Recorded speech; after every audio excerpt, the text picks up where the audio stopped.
Sir படம் வந்து ரிவ்யூவால தான் நல்ல ஒரு வரவேற்பு கிடைச்சது அப்படின்னு சொல்லியிருந்தீங்க. இப்போ உங்கள் படத்துக்கு ரிவ்யூவால தான் படம் நல்ல வரவேற்பு அடைஞ்சுன்னு, அதே மாதிரியே இப்போ சமீபத்தில் பார்த்தீங்களா ரிவ்யூவால தான் ஒரு படம் ஓடவே இல்லை அப்படின்னு சொல்லிட்டு இந்த மாதிரி தியேட்டர்ஸில் ரிவ்யூலாம் எடுக்கக்கூடாது அப்படின்ற மாதிரி சொல்லியிருந்தாங்க. ஸோ அந்த மாதிரி இப்போ இந்த ரிவ்யூ வந்து பாசிட்டிவ் நெகட்டிவ் அப்படின்ற தாண்டி இப்போ உங்களுக்கு வந்திருக்கு. ஸோ பொதுவான உங்களுடைய பாயிண்ட் ஆஃப் வியூ உங்களுக்கும் அப்படி சத்யராஜ் சார் நீங்களும் அப்படி அதை பற்றி இதை பற்றி எப்படி இதை ஓப்பனாக எப்படி நான் என்ன சொல்கிறேன்னு, ஏன்னா இந்த it's the right stage to talk about இட்னா தெரில. Can I pass this sir? இது sir Sathyaraj sir sir sir Sathyaraj sir நீங்களே சொல்லியிருந்தீங்க இந்த படத்துக்கு நல்ல ரிவ்யூஸ்லாம் வருது, ஹவுஸ்ஃபுல் அப்படி இப்படின்ற மாதிரி ரிவ்யூஸ் பார்த்து தான் நீங்களே ஒரு ஐடென்டிஃபை பண்ண முடியுது படம் நல்லா ரீச் ஆகுது அப்படின்றது. ஸோ இப்போ ரீசெண்டாக நீங்கள் எந்த படத்தை பற்றி சொல்கிறேன்னு உங்களுக்கும் தெரியும். எதில் இருந்து அறிவிப்பு வந்தது, இப்போ படமே ரிவ்யூவால் தான் ஓடலை அப்படின்றது சொல்கிறாங்க. படம் நல்லா இருந்தால் நல்லா இருந்துச்சுன்னு சொல்ல போகிறாங்க, இல்லைன்னா இல்லைன்னு சொல்ல போகிறாங்க, எல்லாருக்கும் தெரிஞ்ச விஷயம். பட் ரிவ்யூவால் தான் படம் ஓடலை, ஸோ யாரும் ரிவ்யூ எடுக்கக்கூடாது அப்படின்ற மாதிரி சொல்லியிருக்காங்க. ஸோ நீங்கள் சொல்லுங்கள் சார். நீங்கள் பல படங்களை பார்த்துருப்பீங்க, பல ரிவ்யூவில் பார்த்துருப்பீங்க. இப்போ சமீபத்தில் இந்த பிரச்சனை போயிட்டு இருக்கு. இல்லை, ஒரு படத்துக்கு ரிவ்யூ பண்ணுறது வந்து பத்திரிகையாளர்களுடைய உரிமை, அதை நான் இல்லைன்னு சொல்ல.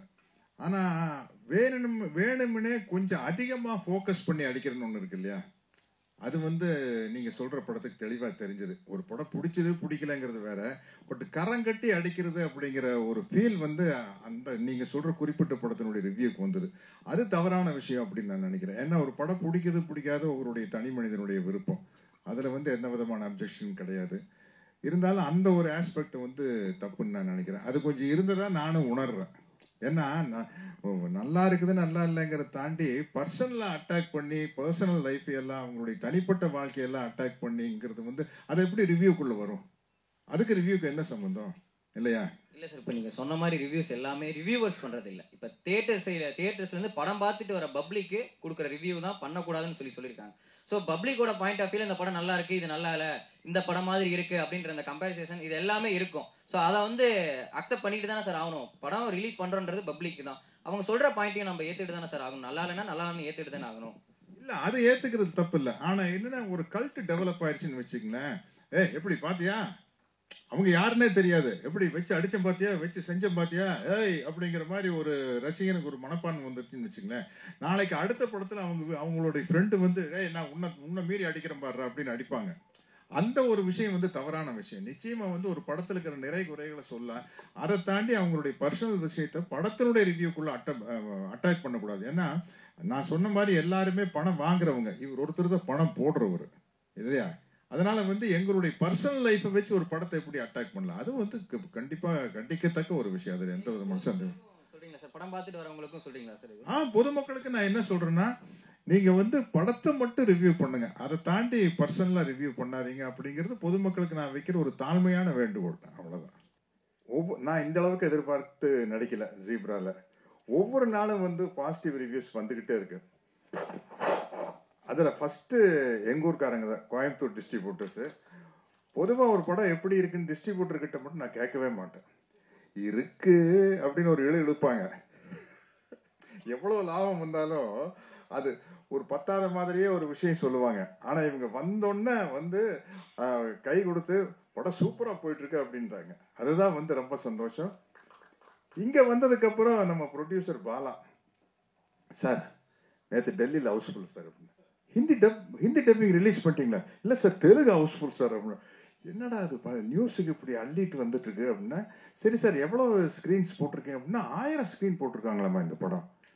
பெரிய விஷயங்க.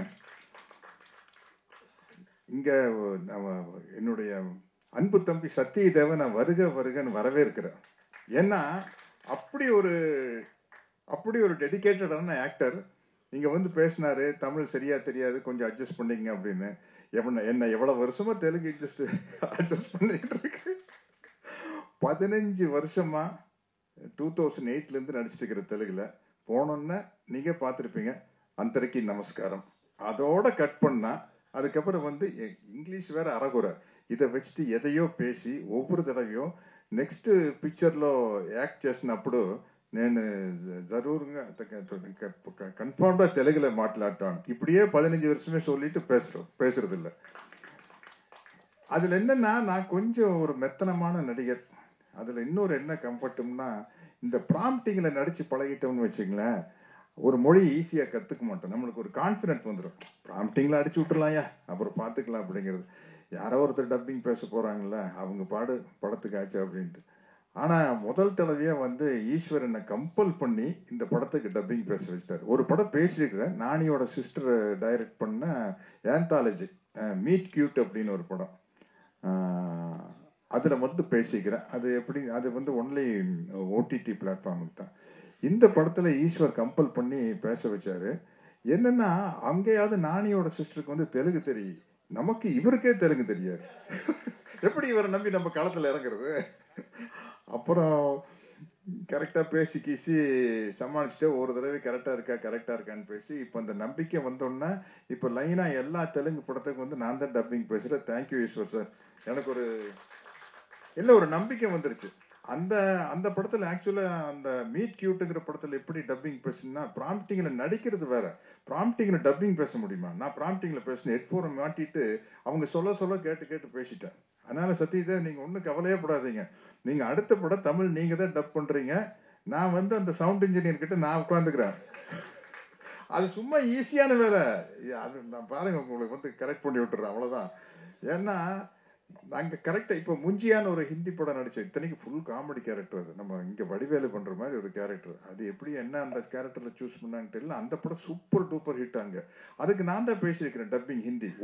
ஒண்ணுமே தெரியாது ஹிந்தியில. என்கிட்ட கேட்பாங்க, ஹிந்தியில ஏதாச்சும் தெரியுமா அப்படின்னா, என்ன நம்மளுக்கு ஒண்ணுமே தெரியாது ஹிந்தியில. அந்த காலத்துல யாதவ் கி பாரத்னு ஒரு படம் பார்த்தா அப்போ சூப்பர் ஹிட். தர்மேந்திரா சார் வந்து அதுல சொல்லுவாரு, ட்ரெயின் மேல ஜம்ப் பண்ணி வந்துட்டு பத்லாம் பாரு, அதுதாங்க எனக்கு தெரியும். பத்லானா பழி வாங்குறான்னு அர்த்தம். சிரின்னு சிரிப்பாங்க. ஷாருக் கான் வந்து, sir can you speak Hindi sir? I know Hindi sir. What பத்லானா பழி வாங்குறான்னு அர்த்தம். அது யாதவன் கி பரத்னு ஒரு படம் இங்க 1 வருஷம் ஓடிச்சு. அப்படி வந்த விஷயம். இந்த படத்துல ஒர்க் பண்ண நாளைய நமரை தமிழ்ல வாத்தியார் நடிச்ச படம்.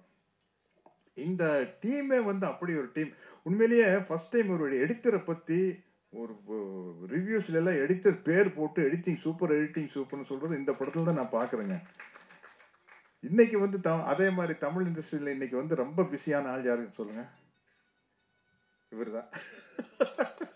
ஏன்னா பேன் இண்டியா படம் வர ஆரம்பிச்சதுக்கு அப்புறம் நான் கேட்டவர்கிட்ட, சார் இப்ப அனைவரும் நீங்க தான் சூப்பர் பிஸியா இருப்பீங்க சார், நீங்க தமிழ் மட்டும் தான் தெரியுமா, வேற லாங்குவேஜ் தெரியுமா? தெரியாமையா பண்ணிருக்க. அது போல ஏன்னா எல்லா லாங்குவேஜுக்கும் நம்ம பேசிடலாம். இந்த அளவுக்கு எனக்கு இங்க எல்லாரும் வந்து நம்ம ஆளுங்க. அதனால வந்து பாலா சார் வந்து இதுக்கு போட்ட எஃபர்ட், அந்த பாலா சாருடைய தைரியம், இந்த ஸ்கிரிப்ட் மேல வச்ச தைரியம், சத்தியமா சொல்றேன். சத்தியத்தில் எனக்கு நம்பிக்கை இல்லை, சாரி, உண்மையா சொல்றேன். ஏன்னா அது வேற, ஆஹா நாத்திகன் சத்யராஜ் சத்தியமாக என்று சொல்லிவிட்டார் அப்படின்ட்டு, அது வேண்டாம்.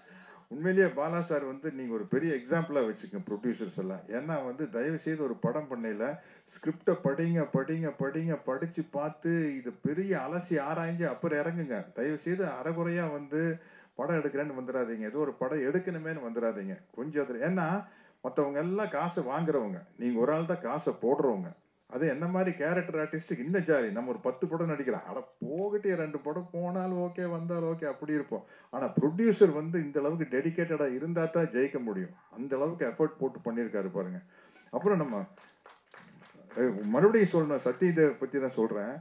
அவர் சொல்றாங்க பாருங்க, இந்த படத்துக்கு எந்த அளவுக்கு ப்ரமோட் பண்ணாருன்னு பாலா சார் தான் சொல்லியிருக்காரு.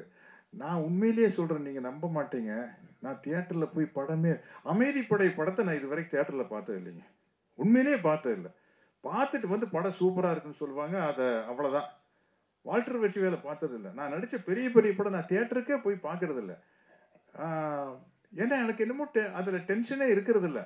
நல்லா இருந்தா ஓட போகுதுப்பா அப்படின்ட்டு. ஒரு தடவை மிஸ்டர் பாரத் ரெடி ஆயிட்டு, துளசி அண்ணன் தானே அதுக்கு பிஆர், மிஸ்டர் பாரத் படம் ரிலீஸ் ஆயிருச்சு. நான் ஏவிஎம் கார்டன் தியேட்டர்ல விடிஞ்சா கல்யாண படம் டப்பிங் தியேட்டர் பேசிட்டு இருக்கிறேன். திடீர்னு ரஜினி சார் வந்துட்டார். சார் வாங்க சார் அப்படின்னு. சத்யராஜ் எப்படி படம் நீங்க தியேட்டர்ல பாத்தீங்களா மிஸ்டர் பாரத், இப்படியா எப்படி சார்? நான் ஒன்னும் விசாரிக்கல சார். ஏன்னா உங்களுக்கு டென்ஷனா இருக்காத ஒரு படம் ரிலீஸ் ஆகல? இல்ல சார், நடிச்சிட்டோம், நல்லா ஓடிச்சுன்னா 10 ப்ரொடியூசர் வர போறாங்க, நல்லா ஓடலன்னா ஒரு மாசத்துக்கு நம்ம வீட்டு பக்கம் ஆள் இருக்காது, அவ்வளவுதானே சார் அப்படின்னு. எப்படி இவ்வளவு கூலா இருக்கீங்க அப்படின்னாங்க. அப்படின்னு கேட்டாரு. அது மாதிரி பெரிய ஒரு டென்ஷன் ஆகிக்கிற பார்ட்டி இல்லை. பட் ஆக்சுவலா ஒரு ஹீரோன்னு உங்களை மாதிரி தான் இருக்கணும். இந்த மாதிரி டாலி தனஞ்சயன் அவர் வரல, அவங்க எல்லாருக்கும் பாராட்டுகள். சத்யா, இன்னொரு ஆக்டர் சத்யா நம்ம பேர்ல அவர் இருக்காரு, காமெடி ஆக்டர், அவர் சீன் எல்லாம் வந்து தியேட்டர்ல தெரிக்குதுன்னு சொல்லிட்டாங்க.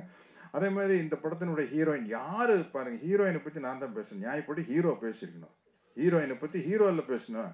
நான் அப்பா வயசுல இருக்கிற நான் பேசுறேன் பாருங்க. பிரியா பவானி சங்கர் வந்து ஹேட்ரிக் கிடைச்சிருச்சுல்ல, 3 படம் கண்டினியூஸா சக்சஸ் பாருங்க. டிஸ்ட்ரிபியூட்டர் ஆமான்ட்டாங்க எங்க ஊருக்காரங்க, ரொம்ப அதுக்கு மட்டும் நல்லா தலையாட்டுறாங்க. பிரியா பவானி சங்கர் ஹேட்ரிக் அடிச்சிருச்சுன்னு ஒண்ணு. அதனால இப்போ ஒரு சந்தோஷமா இருக்கு, தொடர்ந்து பாசிட்டிவ் ரிவ்யூஸ் வந்துட்டு இருக்குது. அது காரணம் வந்து பத்திரிகை நண்பர்களாகிய நீங்களும் அந்த படத்துக்கு பாசிட்டிவ் ரிவ்யூ கொடுத்த ரசிக பெருமக்களும் தான். அவங்களுக்கு ஒரு மிகப்பெரிய நன்றியை சொல்லி, யாராச்சும் விட்டுருந்தேன்னா மன்னிச்சுக்கங்க. அவன் எல்லாருக்கும் ஒரு நன்றியை சொல்லி விடைபெறுகிறேன். நன்றி, வணக்கம். Thank you so much, sir.